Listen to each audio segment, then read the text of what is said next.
Hi everybody. Well, here I am at last on YouTube. I never thought I'd actually be on here doing my first video on bench press shooting. Most of you know me already. If you don't, my name's Jason Lockett. I'm a passionate air gunner.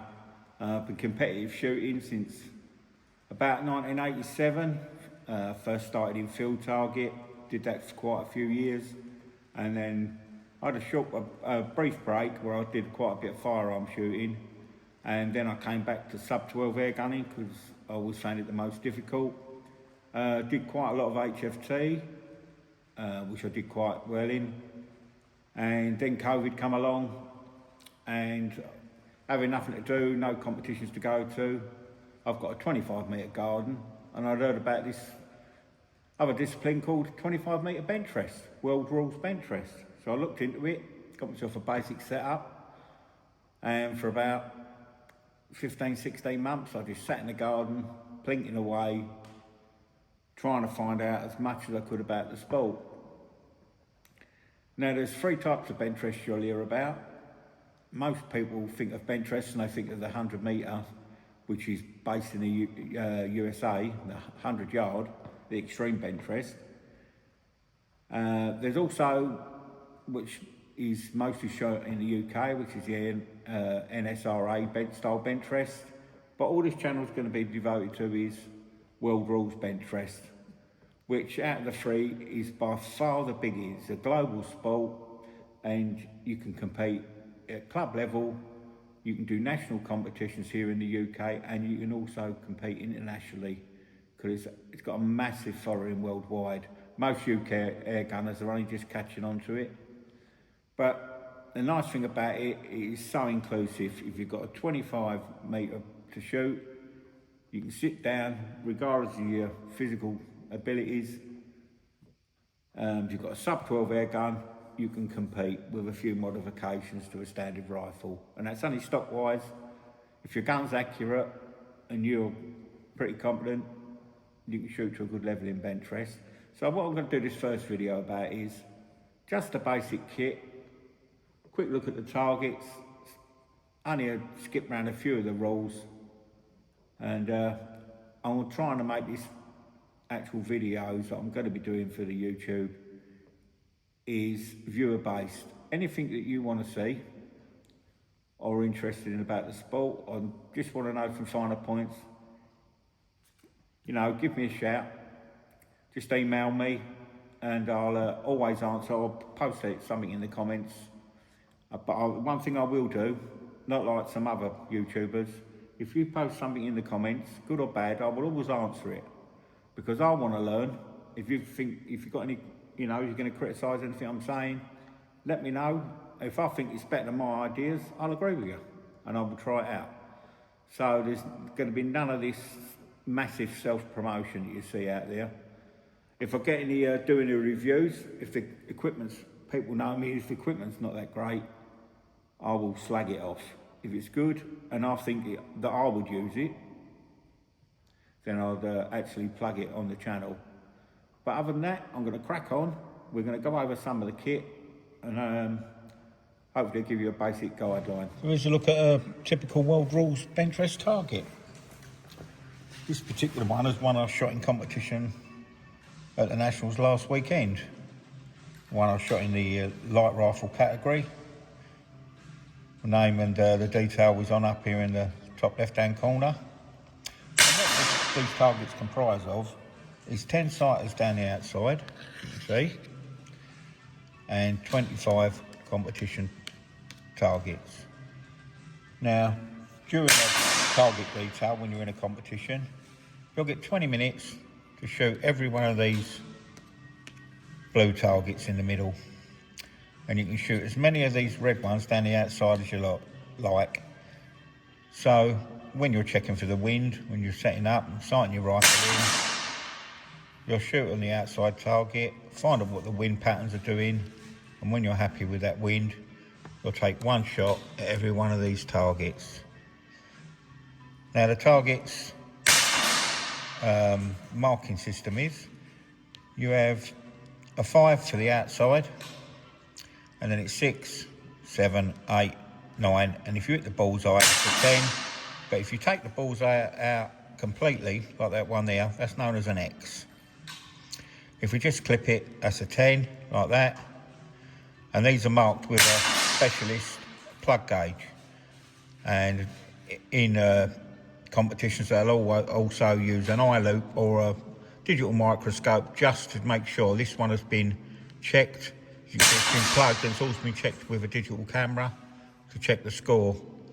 Initially they marked it as a 9, but I did query it, and then they upgraded it because it was just touching the bullseye, and it made that a 10. So that's the basic look at the target. It's not a bad target, as a matter of fact. On this day, on the light rifle day, I shot 3 consecutive targets of 247, which is a really consistent shooting. I've done very well. I'll come second on that day, all because I shot 1x less than the actual winner on that day. So that's a quick look at the target. I will go into more depth with this in videos that are going to be forthcoming. And I'm going to carry on now and show you the other bits of kit. So I'll give you a quick overview of my competition setup. Now I must stress from the start that if you get into bench rest, you don't need all the top of the end range kit. All you need, sorry about that, all you need is any tripod front rest, either a rear rest like this, or most people will see we're using a rear Stanfield bag. Now what I've got here, I use a Fortis rear rest because it suits the actual block I've got on the back of my gun, and I've got a coaxial front rest. There's lots of different coaxial front rests on the market. This is a Sigani CCX, which is a really smooth front rest. I will show you the individual bits of kit and how to set them up. But what I first want to show you is my rifle. And what my rifle is a Farmwood Bauer 800, which was modified from 6 foot-pound to a 12 foot-pound gun by the master tuner, Mr. John Harris. Absolutely wonderful gun. The only difference with the stock is the pistol grip's been removed because you don't need it, obviously, because it's on the bench. I've got a front block fitted, and the back of the stock just been modified with this rear block that just fits on the rest. Now, one thing I've got to point out, that our rifles are not clamped in any way. All they are just placed on the rest. Because in the road, you're not allowed to fix or clamp your rifle in any description whatsoever. It just needs to be able to be slid back, and this will be forward, and it will be checked that it can be lifted off the rest at any time with 0 resistance. So that's the overview of my kit. On top I've got a Citron 40-45 scope, which is a very fine target dot and a simple crosshair. It's a fixed mag scope, and I think they make the best bench rest scopes. You don't want anything with a complicated rep, to be honest, because all you want to be concentrating on is a fine dot down on that target. For wind, if you want, you just use the rings on the targets. You don't used to be using hashes or mil dots to see how far you're aiming off. There's no need for it whatsoever. And I find the simpler the reticle, the easier it is to concentrate on your flags and also the target together. Right, so let's have a look at the most essential bit of kit you're going to need if you get into bench rest, and that's a set of wind flags. Now, I'd like to stress you want to try and get a really good quality set that will show your wind speed, direction. I also use a crosswind indicator. This particular set was made by Anthony Davey, bench rest GB. They're really great. He made me the tops. I already had an existing set of tripods. They simply drop on there, they're lovely and free floating. They pick up on the slightest breeze. The tails give you when there's really, really light winds, and you've got some indication of speed by the prop. Now, Can't stress enough, if you're going to get into bench press, because most of the competitions are outside, wing flags are the most important bit of kit. It doesn't matter what you've got on the bench, how accurate that rifle is indoors. If you haven't got a set of wind flags and you can't read the wind speeds, angle, direction outside, you're never going to do any good in competition. So I've also got, as I said, this crosswind indicator, and I use this more than anything. Once this is the flag come down to a particular point, I'll watch her, see how far this meter goes over, shoot a sighter, see where that pellet lands, and when it comes round to the same point again, I'll aim off where that pellet is, and hopefully it'll go into the bullseye. But a set of wind flags is a must.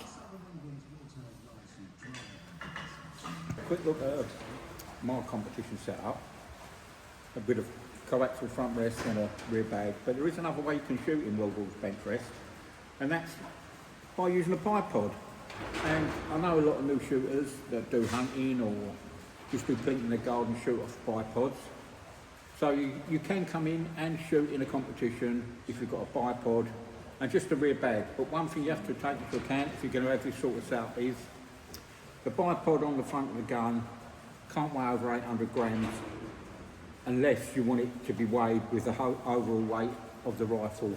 I haven't touched on the weight categories yet or nothing, but what I want to do is do that in later videos. Now this particular gun was mine, it belongs to my mate Phil Bates. I gave it to him to do some tuning on. He fell in love with it, so I said to him, well, you might as well have it. He's still got my scope on the top, which is a March 8 to 80. The thing is, it's called bench rest for a reason, that even when you shoot like off a bipod, you can't shoot out your shoulder. You still must be rested on a rear bag. So to get the height up and down on the target, you have to squeeze the rear bag or have an angled rear bag. Some bags are angled like this Lenzi one. It slopes down, so all you have to do then is just slide the gun backwards and forwards on the table to get the height adjustment. But Phil prefers to squeeze the bag and get the height adjustment like that. So if you have got a bipod and just a simple rear bag, you can shoot in competitions. Just another way of shooting, but you are putting yourself at a slight disadvantage than using a coaxial rest and a solid rear bag. Right, I'm going to wrap the video up now. I think that's just give you all the basic insight into what World Rules bench rest is. Any questions, as I said, just post it in the comments. And I've got to say it like everybody else does. If you like it, subscribe and click a like. I'm going to be doing quite a lot of videos over the next few months because it's the off season at the moment, competition wise. The final thing I'd like to say is good luck to everybody who's shooting in the GB Nationals next week. Shame I can't be there, but I will be shooting with you next year, a lot of competitions. Meet up with you all again. Right, I'll wrap it up there, and thanks for watching.